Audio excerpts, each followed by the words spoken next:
The Amazon. For generations, rumors have swirled of lost civilizations hidden in this vast and dense jungle wilderness, long considered by experts to be roughly as sparsely populated in the pre-contact period as it is today. This assumption has been upended in recent years by archaeologists and anthropologists, armed with the hunch and access to novel applications of technology. Two such researchers, employed by Missouri State's Center for Archaeological Research, dug through data collected with LiDAR and found something surprising. LiDAR is a scanning process that uses a laser attached to a plane or drone to measure the topography of an area at a granular level. In this data, they found anomalies that hinted at geoglyphs, or intentionally produced designs in the landscape using stones or earth. With this sensational research opportunity in hand, they went on a whirlwind regional media tour, raising funds through their Terra Incognita Research Institute and traveling to the Amazon late last year in order to confirm their findings. I'm joined today by Dr. Daniel Pierce and Christopher Bodine to discuss what it is they found.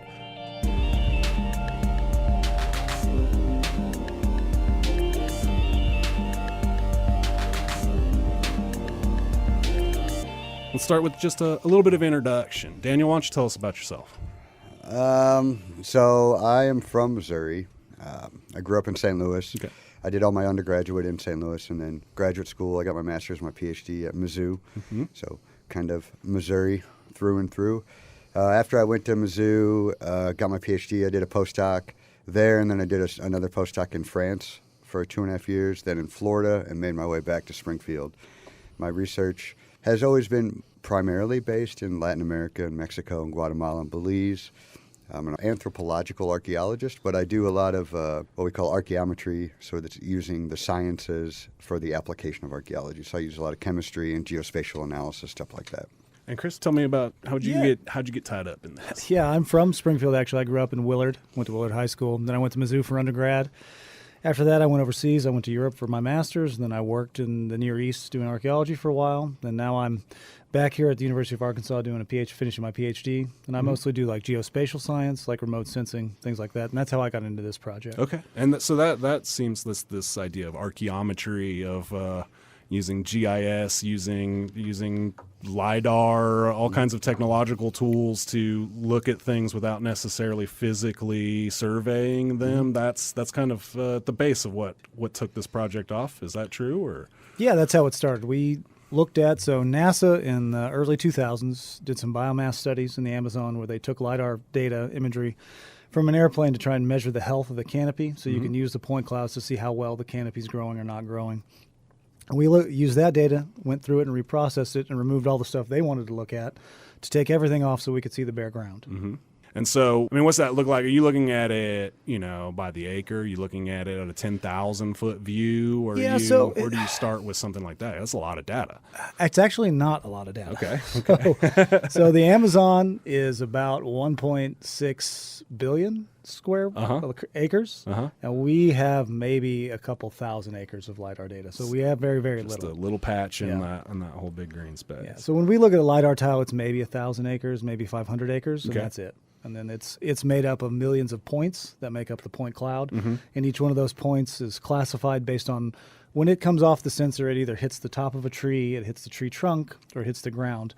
And then based on a math formula of how long it takes for that laser to hit the object and bounce back to the sensor, it gets classified. And then you can decide how many of those returns you want to keep or get rid of.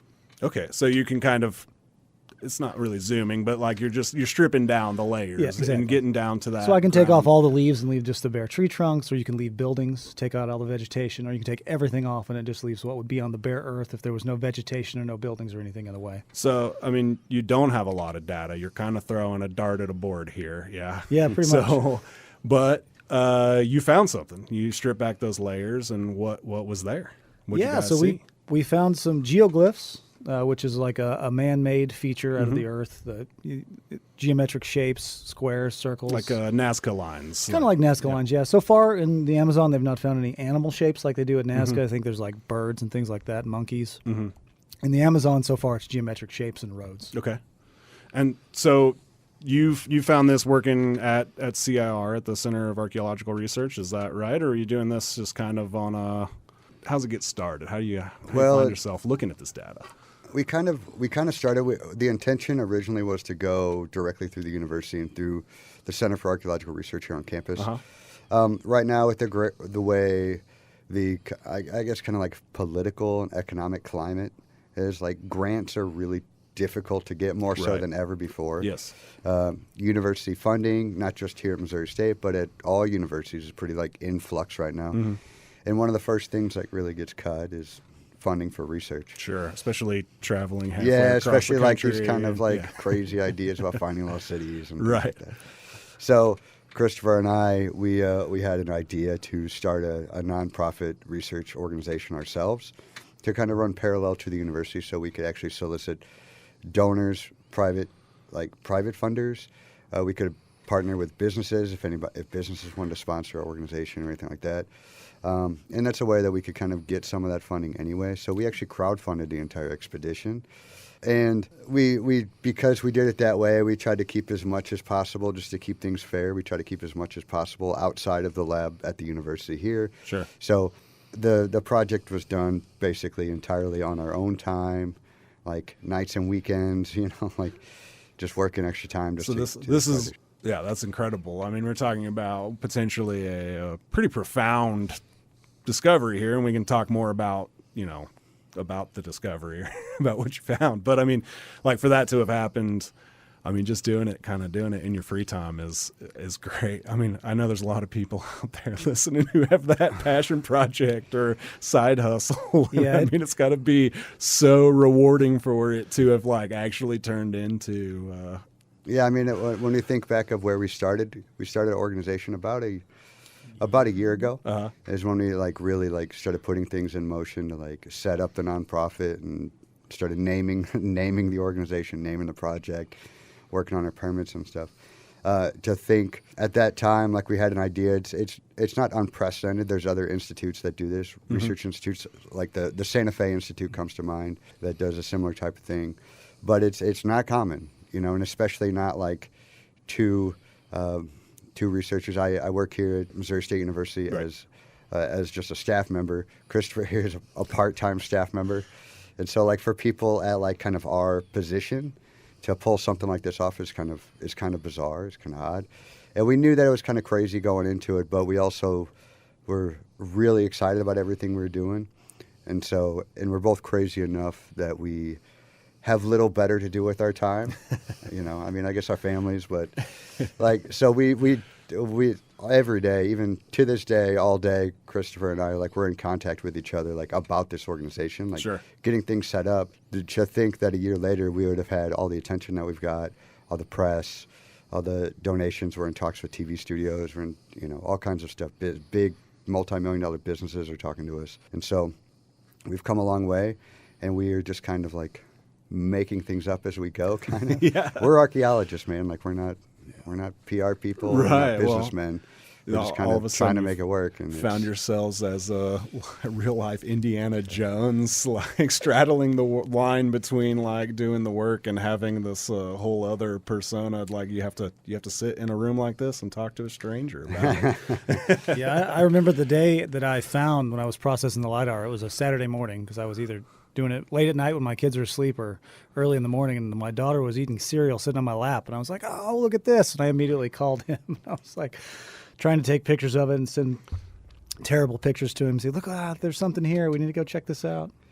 And so you guys did. You went to the Amazon. You used your institute to gather up some money from private donors, and you put together an actual expedition. And can you tell me a little bit about that? I mean, let's start before you tell me about the actual expedition. Tell me a little bit about like what you're thinking as you're getting on a boat going up the Amazon to potentially uncover something that has been talked about for 100 or more years, in archaeological circles to some degree, this idea of a lost civilization in the Amazon. What's going through your head when you're getting on that? Yeah, actually, it was 100 years exactly when Percy Fawcett disappeared. So he disappeared in 1925 looking for the lost city of Z in the Amazon. So he and his son disappeared a year from when we were actually 100 years from when we were there. I mean, it was exciting for me because it's what you always want to do.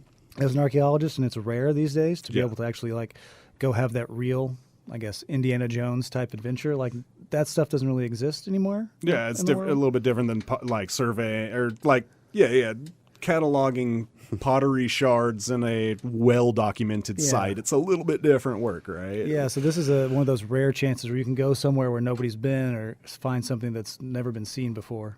Cool. And so you head to Brazil, and you're headed up into the jungle.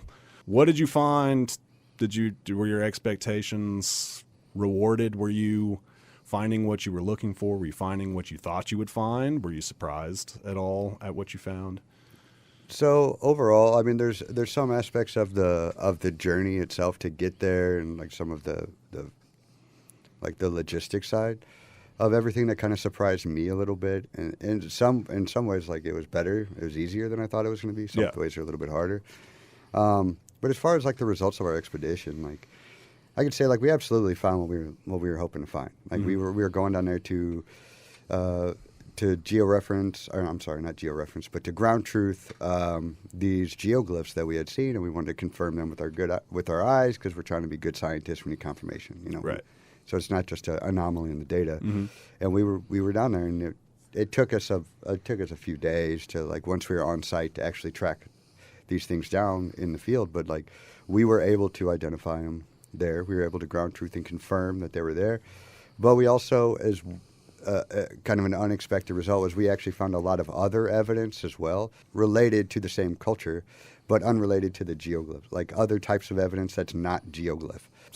So kind of confirming not only are these not only were these built here, but people were inhabiting the area, not just and using it. we can go even a step further than that. Okay. In that, like we were able to ground truth these geoglyphs, and then we found this other types of evidence that we're not going to go into detail about, but other types of evidence that not only confirmed that people were living there, but it was an enormous amount of evidence indicating this wasn't just some people were living there. This was a lot of people, like thousands of people. You got your work cut out for you. And so this is, it's not just like a little site out in the middle of the jungle. This was a huge site. If this site would have been found in Missouri, it would by far be the biggest pre-contact site ever found in the state of Missouri. And so by several times, like not even just the biggest. It would be 5-10 times the biggest site that's ever been found in the state. So, I mean, as far as significance, like this is a substantial culture that had some kind of reach and had an economy. If they were supporting a large-scale groupings of people, are we talking like Cahokia, Spiro? Are we talking Mexico City 2,000 years ago? What are we talking? TBD. I mean, so what we have found is massive, and like we've said to some people before, based on, like I told you, how little data we have, like we just have a little tile in this area, in this region. Maybe it's 1,000 acres, I think.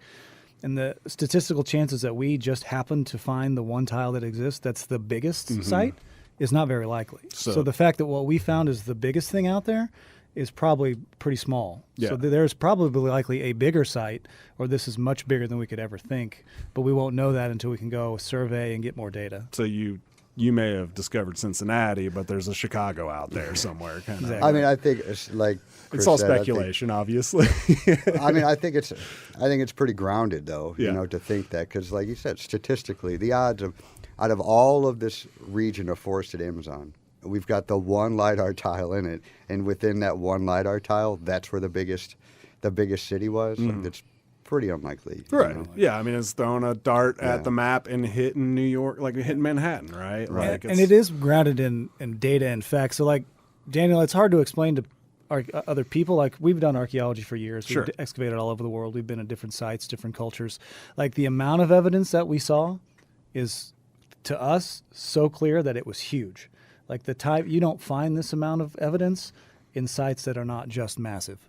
And so you think about, like, you brought up like a Missouri site, like a lot of or like I mentioned Spiro earlier, like a lot of these sites are in places that were later settled. And then, I mean, a lot of them were disturbed significantly by amateurs or by later use or whatever. But this is a site that's sitting in the middle of the Amazon rainforest where there is I mean, there's nothing really to disturb it other than the growth of trees, right? We suspect that there's probably not been very much disturbance there. Right now, there is a village that is right next to it, but it's a village that was founded about 40 years ago. The village has in total about 60 residents, maybe. Maybe. And it's, they don't have, like their buildings, they don't have windows and doors and things like that. It's that type of village. Yeah. So the amount of disturbance, even having that village there, is probably fairly low. Their agriculture that they do, they'll just kind of go out, get a section of the jungle, and they're like, okay, we're going to plant a bunch of manioc here. And they just burn a square, plant their stuff, and just let it grow for like 3 years and let the jungle take it back over and move on to a new spot.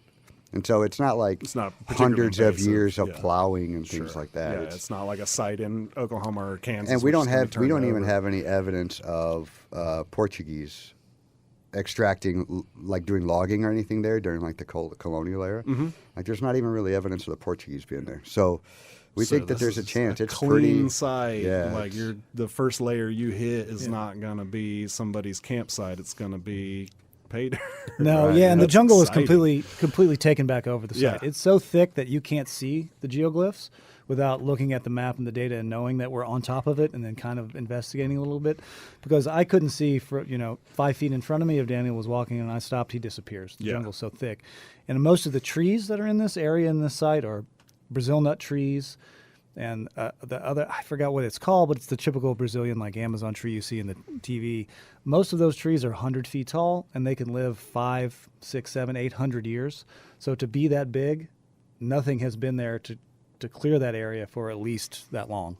So it's obviously older than that. We know that. Do you have some kind of ballpark? I mean, I know this is still very early in the work here, but do you have some kind of ballpark on when this civilization would have been active, especially that like top layer, like when it would have gone away, maybe? So based on the different types of evidence that we have, comparing those items, features, to other places in other areas of South America where there's similar things going on, like we suspect this site is probably maybe like 2,000 years old or so. My guess is maybe like somewhere between like 2,000 and 1,000 years old. 1,000 at the most recent. So it's at least 1,000, probably goes back to at least 2, maybe a little bit earlier. Could you put that as an archaeologist? We put that in context for the listeners. Like, what else? Who else was in North and Central America active around then that listeners would be able to recognize? So 1,000 years ago would be about around the end of the Mayan period, after they were declining and kind of moving into the highlands or the lowlands. It's around the time of like Cahokia. Okay. In Illinois, it's like the fluorescence of Cahokia is about 1,000, more or less, So about that'd be 1,000 like years Mississippian, roughly in ago. in Yeah, North and then America. 2,000 years ago is getting pretty far back. We're getting into like kind of like archaic period, Okay. where everything's much, much smaller. In North America, there's like really nothing large scale going on 2,000 years ago.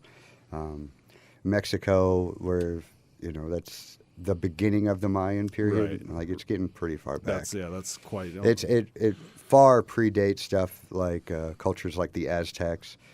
It predates them by hundreds and hundreds of So years. if we're talking Inca, 2,000, if there's significant sites within this complex that are 2,000 years old, we're talking about maybe the oldest like significant human development in the Western Hemisphere that we know of in that, or like towards the beginning of it at least. Like It's tough to say because Sure. there's a lot of cultures, the Andean cultures like the Wari and Tiwanaku that go back that far. okay, But it's towards the beginning of when that sort of like sedentary, large scale division of labor type of civilization starts to show up in the Western Hemisphere, I would say. especially. I mean, now granted, this is in South America, but North America had there's nothing yeah, during the time period other than everything kind of like was pretty more nomadic and yeah, I mean there was like permanent settlements, but they weren't large. They weren't cities like this. Right. So Mexico had some stuff going on. And you But- probably didn't have those quite like those extensive trade networks that you would see more like 1,000 years ago in North America. No, I than- wouldn't. yeah. I wouldn't suspect that.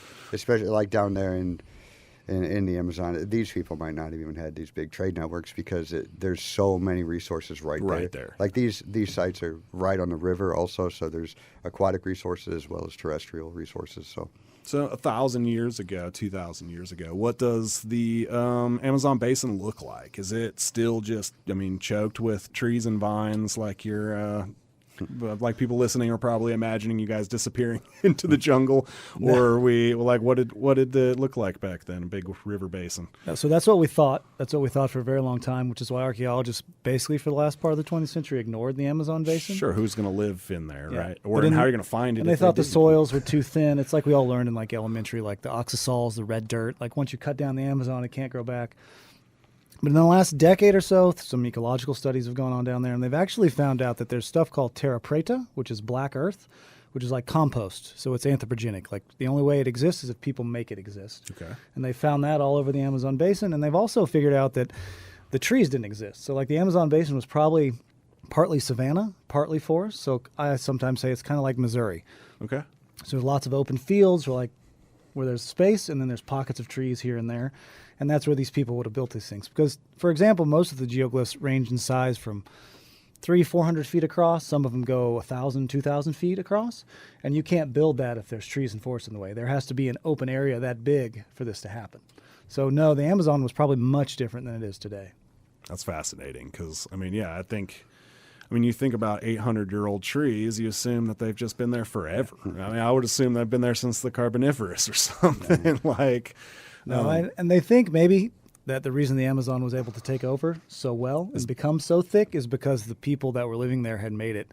It'd be like... Because that built up regolith there. It'd be like if all of a sudden no one lived in Kansas anymore and we disappeared for 2,000 years. Like it's fertilized soil that's super rich, and it just took back... By the time colonization happened in the 1600s, they were gone, and the jungle had taken over and covered everything that they had built. That's incredible. So what's next? Where do you guys, I mean, I'm sure this is the rest of your career, right? Like you guys are going to hang your hat on this. This is probably the rest of people who haven't been born yet's carir. What you're talking about is. There's definitely enough work there to spend many careers. Like if Missouri State University, if they had like a graduate program with PhD students that were doing anthropology, we could have a dozen of them to write their dissertations and spend their careers on it. We don't have that program, but Christopher and I are also like we love this project. For at least me, it's my favorite project I've ever worked on, and it's really cool. We look forward to continuing to go back every year. But we're not that specialized in that we've got interest in a lot of other areas too. So it kind of is. We take time we got to go work in Mexico now. Like in a couple months, we have a project in Yellowstone that we've got to go there and do some volcanic work in Yellowstone.